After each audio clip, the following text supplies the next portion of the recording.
Welcome to the Newcomers on Fire Show with your host, Miguel Abascal. Listen to people like you sharing their journeys, struggles, and their breakthroughs. Be ready to be inspired to take control of your time, career, finances, and future. Fulfill your potential. Become the person you're meant to be and make your dreams a reality.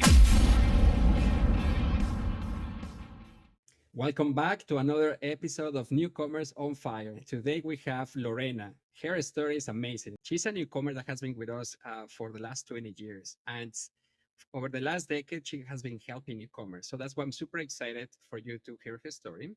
And without further ado, Lorena, super happy to have you here. Thank you, Miguel. Thank you for the invitation. It's great to share my experiences with you and with your audience. And as we mentioned, I'm sure our stories are going to help newcomers. And yeah, let's rock. I'm sure about it. I'm sure about it because I was talking with you just before we started recording, and I was like, oh wow, I wish I knew. I wish I knew that before I came to Canada. So let's jump into who is Lorena. If you can tell us more a bit more about yourself, and also when did you came to Canada? Why? A little more of that story. Yes, of course. As we mentioned, I've been in Canada for 20 years. I came in 2004. So, and I came with a group of students or recent graduates through the holiday working visa. That it was a special visa that it was given to recent graduates from some specific countries. At that time, Mexico was part of those countries, and I believe it still is, but sometimes the number of space are limited. And so I came as a recent graduate with no working experience in my home country or in Canada, and but I came with a lot of enthusiasm and uh, and and ready to explore the city and the country and find a way to immigrate permanently, because since I came the day one, I wanted to apply for permanent residence. I didn't know how, and I didn't have any of the requirements to do it. Um, but but I was very persistent on my dream of what I wanted, and 20 years later, I'm here. So what do I do? I've been helping international students for more than 10 years. In 2009, I started an international student agency because I went through a process in which I immigrated through the studies, and it was very challenging. Um, it, I learned a lot, and at that time there was not a lot of information uh, online, just as it is now. So I had to figure out everything by myself. I had to do my own research. I did all the application process, and so I was like, okay, why people need just like there's no it's why to reinvent the wheel? Like why do I share? Why not sharing all my experiences and knowledge with other people, other international students who want to immigrate to Canada. So that's how I started Canada is, and recently, actually last week, I just received the license to become to be an immigration consultant, the regulated Canadian immigration consultant license, the RCIC. So it's a big Wow, accomplishment, and this is indeed, just going to help. congratulations. Thank you. This is just gonna help my students and people to um, just to have everything in one and to assist them better, right? Because studies and immigration they go together. They come hand in hand. So I want to do things right for them, right? As well. So this is me. Wow, that's incredible. Let's unpack a little bit about your story. So, after after coming here, you faced a lot of challenges, and also you were puzzled in terms of like, okay, what should I do? But now you're helping people to alleviate the pain of trying to discover that information. Because you're right, myself, my story it took me a long time just to figure out things. In fact, 5 years to find a professional job. But if I had a person like you, it would be like, okay, you know what? You're like a GPS that helps people connect and go faster from point A to point B. Oh, more questions for you. Um, what were those kind of challenges that you faced at the beginning? Well, yeah, I think the main challenge, and I mean everybody's challenge, is um, to be fluent, like in English. When I came here, my high school was a bilingual high school, and my TOEFL score was very high. So I came with the idea that my English was good, and I wanted to have a professional job. I studied marketing. My background is in marketing. And then when I came here, and then I started to listen all these different accents from different like nationalities, I was like, whoa, I was like, okay, my English is not that good. My English is not what I was expecting, or at least at the first 3 months.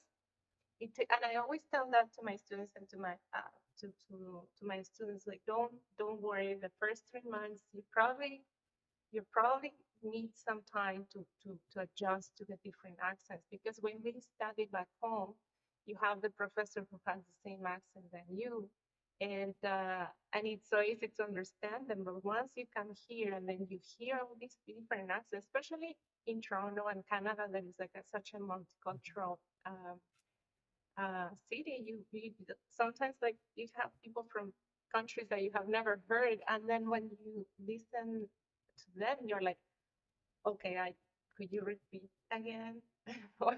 And sometimes, and so that was one of my main challenges. And also at the beginning, um, I was always kind of, not always, but I was kind of like, oh, I have an accent. I want to have a fluent, perfect English. And and then one day, a Canadian friend told me, "Don't worry, everybody has accents. So don't worry. I love your accent. It sounds very sexy. So don't worry about it."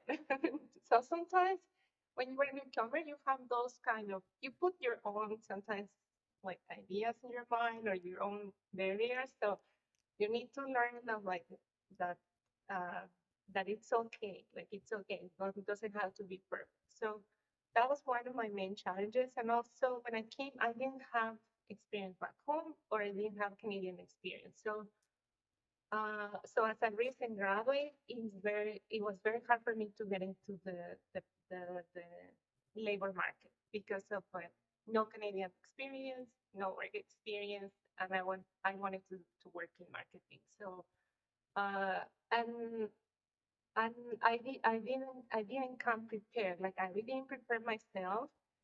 And when I was here, the first months, having to prepare my resume into the Canadian style, it took me a few months. It took me maybe like 4 or 5 months, and like at the beginning, you prepare endless resumes, and then you send them, and no calls, no interviews. So that's very challenging. And sometimes, if you don't have enough money to pay for your expenses at the beginning of of your stay in Canada, it could be very challenging to the time that it takes you to prepare your resume to the Canadian style. So there are quite a few things that I wish I knew before coming here, and to overcome those challenges. That makes sense. And you know what? Your story is so similar to mine because at the beginning as well, even though I studied English for a long time in Mexico, when I came here, I was puzzled because my English, I couldn't, I was able to understand people, but people were not able to understand me. And I was like, okay, something is wrong with me. And that created a lot of, I guess I started to doubt myself, and my confidence went Exactly. significantly down. And without confidence, it's quite hard to land a job or to go to an interview or to do anything, right? Because now you're doubting the ability of communicating. So Exactly. it's so interesting, and I think we have similar stories because when I was working at Tim Hortons, I used to apologize with people and said, you know what, I'm sorry for my accent, but how can I help you? And Uh-huh. people were like, yeah, it was funny because one customer told me, Miguel, please do not apologize for your accent. It's like, I find it quite sexy as well. In fact, Mhm. I come to this store just for you to take my order. And I was like completely blown away. And it's like, okay, my accent is not my weakness, it's my superpower. No? And that Yeah. allowed me to have more confidence as well. But you also, Uh, what I'm impressed about your story is that you came without any professional experience, and you came here also to study and to start from scratch in a country, in a career. And how did you land at the first professional job? What was that kind of journey? Yes. So, uh, so when you say like we have similar stories, I have to admit that my first job, it was in a Timothy's. It was also at a coffee shop in the first Canadian place. So it was like this coffee shop and it's like this like a like high tower building that everybody dresses so fancy, and then you have these executives at that time. Everybody will walk in the coffee shop with their Blackberries. If you remember, the Yes. Blackberries. So um, yeah, so my first professional job. So I remember like when I was working there, because I mentioned that to you like before coming here, I came with the idea that I wanted to apply for permanent residence and I wanted to land a job in marketing. So that was my idea. And then I had like roommates, or you always find that people that tries to like bring you down or push you down, like, oh no, Canada is very hard. Like you will never land a professional job. And like those like people that probably they're frustrated because they haven't been able to do it, or God knows. But so I was working in the first Canadian place, in a coffee shop in the first Canadian place, and I was like, one day I'm gonna be working upstairs in one of those offices. That was So like true. my dream. I don't know, like I was always like thinking, like imagining things like that. So, but after a year when I didn't have any experience back home. I didn't have Canadian experience. I started to create experience in a coffee shop and a clothing store. And I always tell my international students who come with experience from back home, please apply to professional jobs. Don't start your career in survival jobs, because then 1 year, 2 years, 3 years are gonna go by, and then you're gonna still it's gonna be harder for you to move into that professional job. So don't be afraid. Trust your experience back home, because it's useful. Like like companies here, they recognize that experience. So I said, don't be afraid. Like you apply, like you go for it. Like don't be afraid. Don't spend time on like jobs like customer service jobs, because I did it, and it was probably I don't know, mistake or like destiny. But Yeah. after a year, I noticed that I was building experience in the wrong field, right? Because I didn't want to serve coffee for Yeah. my life, for my entire life. So I was like, okay, I need to do something to change gears and get into a marketing position. So that's when my holiday working visa was coming to an end, and it was expiring soon. So that's why I was like, okay, so what am I gonna do? I don't have a marketing job.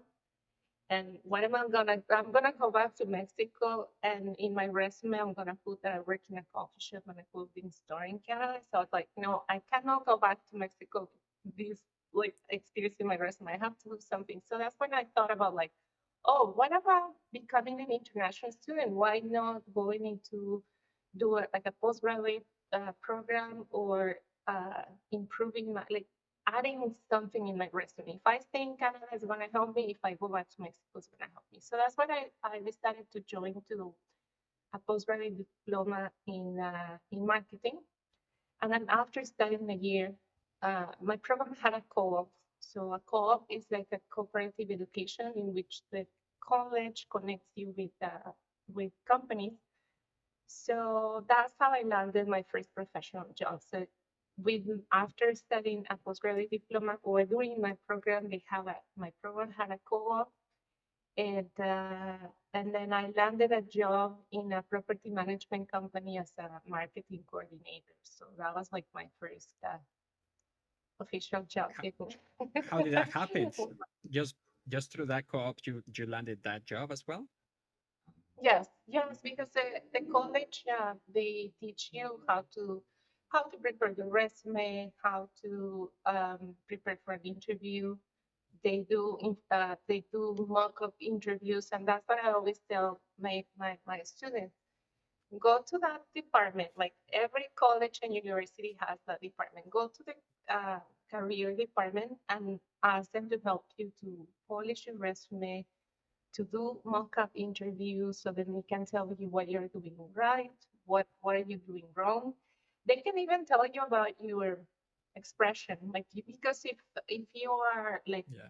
afraid or tense, or if you are like scared in the interview, you pass that on to the hiring person.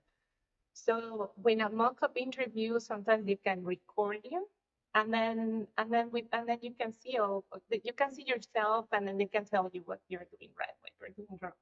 So yeah, I had so through my college, I had an interview with the property management company, and then they choose me, and it was a paid co-op, so I was getting paid while I was gaining professional experience, and it was my first Canadian experience, or the Canadian experience that a lot of newcomers um, need, because sometimes companies they don't want to hire if you don't have previous Canadian experience. So Exactly, or Canadian education, or yeah, many more things. But again, your story, we have so similar journeys, because I remember also walking downtown Toronto, looking at the big towers, and say like, one day I'm going to be working there as well. And look, similar to you. Uh, Funny enough, I applied thousands of times for those companies, to those jobs. Nothing happened. It was until through coffee meetings, by the way, things accelerated, and I was able to get referred and getting some opportunities. So another thing to another thing that is also very similar was yeah, like education. I remember also we took a program, and it's called Business Edge from Rodman. Was uh, that program something that helped you? yes, it was very useful. I learned many things that I didn't know. Uh, I actually sometimes I go back to my notes. For example, the informational interviews. Uh, the, that's very useful to do informational interviews, because some of the industries you get into the industry, or you get into the company through connections. It's a lot of positions are based on your experience, based on your on what you have to offer to the employee, to the company. But some other industries is through connection. So informational interviews are very useful, and I don't think that's something that in Mexico or Latin America we use. I don't remember hearing about it. I think it's more informal, no? When you talk to your friend, it's a little bit more informal. But here in Canada, it's more formal. You need to request an information, an interview, go for coffee, and then talk about um, I don't know, careers, or it could be an exchange of things. Like you don't need always like it's not also about asking things. Like you never know that maybe you can possess something that you can help the other person, and vice versa. So that's something that I learned about through the Business Edge program in Rodman. So and I think in Canada there's always that culture, like constant um, learning, that you always need to be learning and upgrading your skills, and yeah, and Business Edge was one of those programs that helped me. Yeah, totally. I also took that program, and it's amazing. It helped me a lot, totally. I have so many stories about that program. Potentially, I'm going to do an episode just on that because it was so fun. Um, I joined the program because it said like, oh, it's going to be amazing. You're going to get promoted, and or the rate of success is quite significant. I was like, I do not believe that's marketing. Funny enough, Mhm. long story short, take the program and I get promoted because of information interviews. And I was like, oh, wow, Mm. it really worked. So, yeah, I Work. totally recommend it. Yeah. Another thing that now I Yeah. remember, another thing that we have a very similar background, potentially is our cultural background that is the same.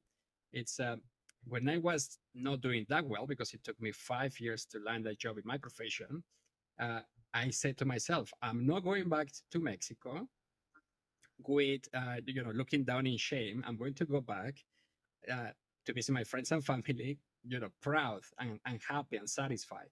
So for many years I was like, yeah, I'm not going to I guess we have that sense of not being vulnerable or something, right? It's different. And until later I discovered that actually asking for help, reaching out, and to your point, asking, hey, what should I do, it works a lot. And you're right. Information interviews is something that I never did back home. That's something I had to learn here. And in fact, I was talking with a mentor, and the mentor told me, just go on coffee dates with strangers. And I was like, is that a thing in Canada? It's like, who wants to go to a coffee date with a stranger? And then, especially when you're going to ask questions about their work, no? It's like, yeah, that's a thing in Canada that works. And then, of course, you need to practice and do great at these information interviews or coffee minutes, because the first ones are not going to be that great, but then eventually it's just like amazing. And yeah, totally. Yeah. I also recommend information interviews as a skill that you should master. Yes.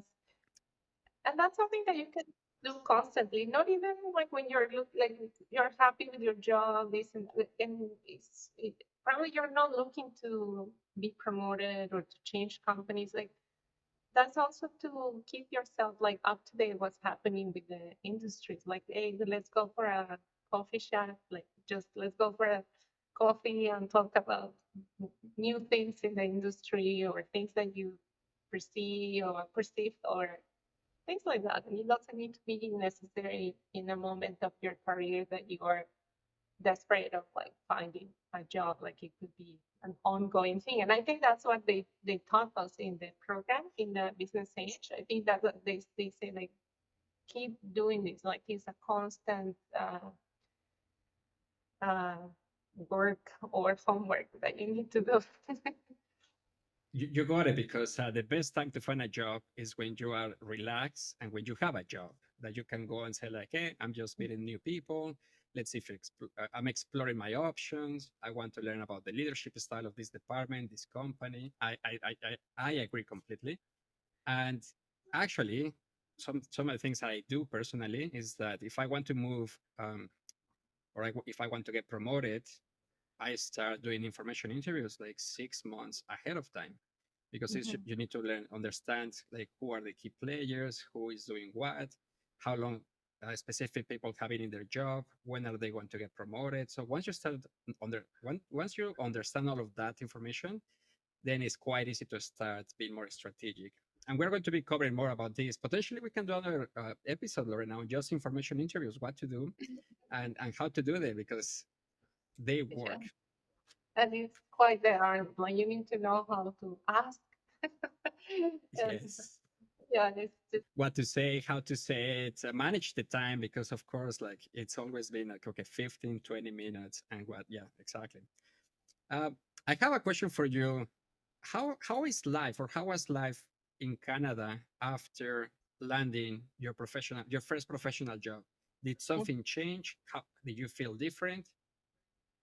definitely you feel different because after yeah, so definitely like after a year or so being in Canada, of course it feels different. It feels great to be applying what you learn in school, the university. So it's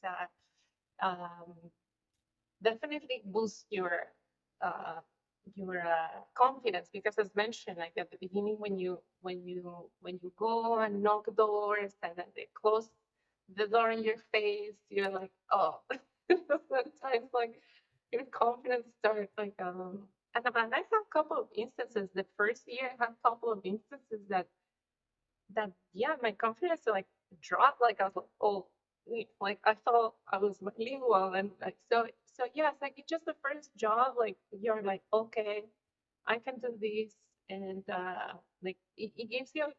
Of course, it gives you more confidence of what you're capable, and you're starting to show with your employee. Actually, when I did my co-op, so my co-op was like a 3-4 months. So and the company after those 3-4 months they could have said, okay, thank you so much, Lorena. Your co-op is over, and see you later. But after those 3-4 months, they decided to hire me permanently because obviously I did something good. Or so actually, yeah, I was very. And we can do an episode. I don't know if you want me to go in deep about that, like what we can do to like sh- to show your skills, because also your attitude. Like once you get the job, there's a lot of work that it needs to be put into that. They need to show your employee that you have the the skills, that you have the attitude, that you are a problem solver, that you can do many things. So then they are like, oh, okay, so we're gonna keep Miguel, or we're gonna keep Lorena because they do so many amazing things. But the first job is just the beginning of like of all those things. Like you need to continue Right. working on your resume, on your communication skills, on your informational interviews, and so on. So, but things change for sure. Things change, especially after the end of my first job. I was still under a work permit, so I was not a permanent resident. And then the fact that you don't know if you're going to be able to stay permanently or not, it also doesn't give you a lot of confidence, because you're like, oh, maybe the embassy is not going to call me and they're not going to give me my permanent. So it's a lot of uncertainty that the first years. I'm not sure if you came to Canada with a PR, or if you had a PR already, or if you went through the process of also obtaining your PR while you were in Canada. But those years, it's like there's a lot of emotions and a lot of stress, and and and yes, it's not easy. But once you pass that stage, you have your permanent residence, you land your professional job, things are way different. Now you feel more relaxed. You're like, okay, uh, I got this. Like life is good. It's not like Yeah. I always tell my students, don't mix up Canada with the US, because they're very different. Like probably people who go to the US, or I personally don't know, or the impression that I have is that people who go into the US, or even the US, is much easier to have like to make more money, or to make money faster. Or but Canada is not a country that you're gonna. It's a country that you are gonna have a good life, decent life, uh, but money is not gonna fall off from the tree. So you're gonna have a good life. Exactly. It's not a get rich quick scheme. Exactly. It's a lot of work. It's a lot of work. Yes, it's an ongoing work. A couple of things I want to talk about is about your confidence journey. If you have any strategies, or how did you manage to stay positive? How you kept up pushing through? Because as we know, uncertainty, stress, being overwhelmed, exhausted, all of that are just ingredients for a recipe of disaster. But if you push through and you are consistent, and you're positive and have great attitude with good mindset, then you can move mountains. So if you can tell us more about your journey there, that would be great. Yeah, that's correct. Um, yeah, so it's yeah, the emotional aspect. It could either help you, or it could make things harder for you. So if uh, yeah, so I have different strategies too. So, and that's something that sometimes people in winter time, they tend to like the weather. Sometimes sometimes people tend to feel a little bit sad or depressed because the sun in Canada, as many of you know, or many who listen this podcast from other countries and who haven't experienced life in Canada. During winter, we have months that from um, like November, December up to like February, there's not much light. And after like 4, 5 p.m., everything is dark. I remember those days when I used to, when before COVID, when I used to go to the office, like go in the morning, it's dark, and then you leave the office and it's dark. And so, so to me, my main secret is exercise. It's like I am always exercising, like run, swim, whatever type of activity that helps your mood, your immune system. That always helps. Like it's gonna help you physically and it's gonna help you mentally. Um, Finding support. Um, that's another, and that's also how we met, Miguel, finding support groups. Right. The Toronto Hispanic Chamber of Commerce, in my case with Exatech, the Tech de Montreal Alumni Association. I think if it wasn't because of like those two groups, also life would like I'm not sure if I would have last or if I would endure as much as I did because I was here for 5 years and after 5 years my permanent residence came. So having the right people, the right support groups, exercise, and and having a positive attitude overall.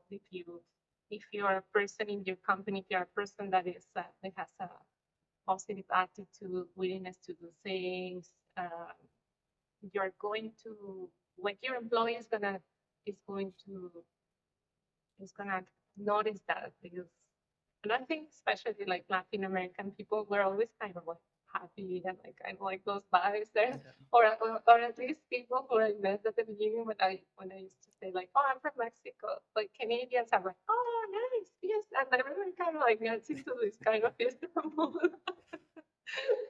I don't know why, like they connect kind of like Latin people with like I don't know Yeah. salsa or party or Passion. things like that.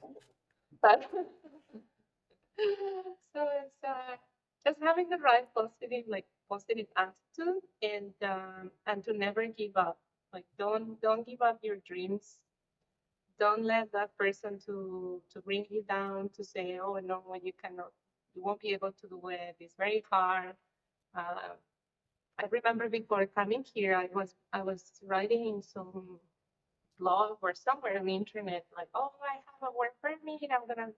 I'm gonna arrive in May. I don't have Canadian experience, and I just graduated. And then I started to receive a lot of messages like, "You will never find a job. It's gonna be very hard." Like I thought, oh, like I wasn't even I didn't even put a step in Canada, and I started to receive those like What kind messages. of group? What kind Um, of group was that? Like bullyme.com or something? Something like that. I don't want to say the name, but I was like, Wow. what?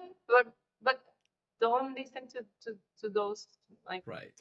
those people that they try to bring you down. Like you never give up. Just keep fighting for your dreams, like and try to find the way. There's always what is the saying when there is a will, there is A a way. whale? So, Yes. so if you wanna uh, be successful in your professional career in Canada, just find the right people that is going to help you accomplish that. 100%. You nailed it because before trying to arrive from point A to point B, we are from a generations that we used to have maps, and I used to get lost all the time.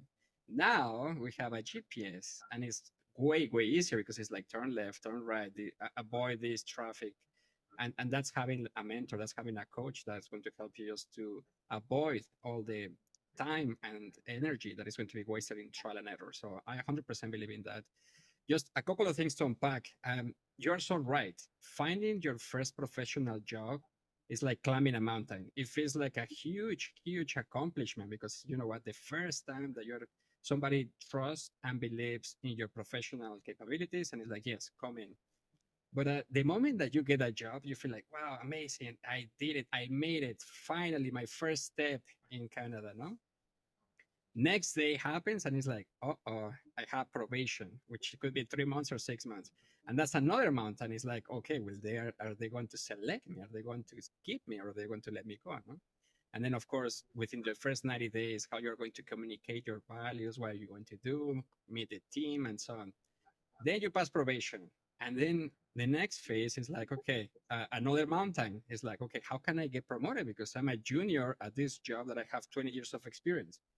It's like, I think I actually know more than that person being a senior or a director or, you know, the boss of boss. So yeah, navigating that is also another mountain, and there are more mountains. So to your point, and to you, and thank you for sharing your insights and your secrets for success. Is like, okay, exercise, finding your people, finding your tribe, connecting, community, and things as simple as like, yeah, in winter we receive so little light that even your body gets sad in a way that is like, you know what, yeah, like there is something missing, especially for people that the sun is almost like 24/7, whereas you know you will receive so much. So I love all of that. So um, just before we finish, what would be your message for all the newcomers out there? If you have a billboard that all the newcomers and people that are planning to come to Canada, what would that billboard say? Well, I would say never give up. Like seriously, like, it's it could seem like when the first years are the most challenges, and you could see, as you say, a mountain, and you could feel like you could feel that you're like climbing Everest, because sometimes it's like you're like, why am I doing wrong? Like, why do I don't get any Yes. phone call? Like, why do I don't land any interviews? Like, you send resumes, and then crickets. So just never give up. Find what you're doing wrong. Find the right people or support groups.